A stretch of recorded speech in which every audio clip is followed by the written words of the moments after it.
যদি একটা ছেলেকে এই জমানে আপনি একটা ভালো মানের একটা উন্নত যে আমি একটা তাকে একটা সহি একটা কোরআনের হাফেজ তাকে তৈরি করব, আপনাকে একটা প্রতিষ্ঠান খুঁজতে হবে। হ্যাঁ, আপনি কোন প্রতিষ্ঠানে আপনার ছেলেকে নির্বাচন করছেন, আপনি রোগীরা চিকিৎসা দেওয়ার আগে আপনি হাসপাতালটা নির্ণয় করতে হবে। হাসপাতালের কে ডাক্তারগুলো এবং কে করছে হসপিটালটা তার ওই সম্পর্কে তার জানা আছে। শুধু রোগী চিকিৎসা দিলেই হবে না। এই জন্য বাচ্চা মানুষ করার ক্ষেত্রটা আপনাদের অভিভাবক আর ওস্তাদদের হচ্ছে ওস্তাদরা ছাত্র শিক্ষা দিতে গড়াইবে, এটাই পৃথিবীর চিরন্তন নিয়ম। এই জন্য আমরা আল্লাহর কাছে খুশি যে আল্লাহ তাআলা আমাদেরকে কোরআনের সাথে সম্পর্ক আমাদের রেখেছেন।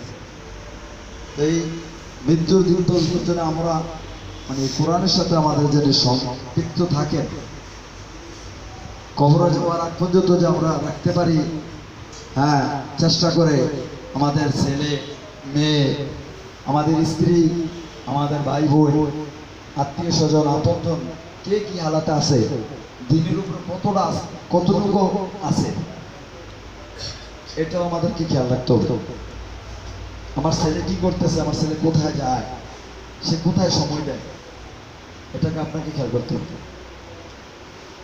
আর নতুবা আপনার ছেলে আপনার মেয়ে লাইনচ্যুত হয়ে যাবে, সরে যাবে, তারপরে আর তার কন্ট্রোল করা যাবে না, কখনো আপনার বাহিরে চলে যাবে। এই জন্য আমরা এই প্রতিষ্ঠান দারুল উলুম বারেরা, ইনশাআল্লাহ আপনারা যারা আসছেন ধন্যবাদ। এই প্রতিষ্ঠানের সাথে ইনশাআল্লাহ আপনারা সম্পর্ক রাখবেন, দোয়া করবেন। এই পর্যায়ে আমাদের ছাত্র তেলাওয়াত করবেন। দারুল উলুম বারেরার ছাত্র মোহাম্মদ আব্দুল আহাদ।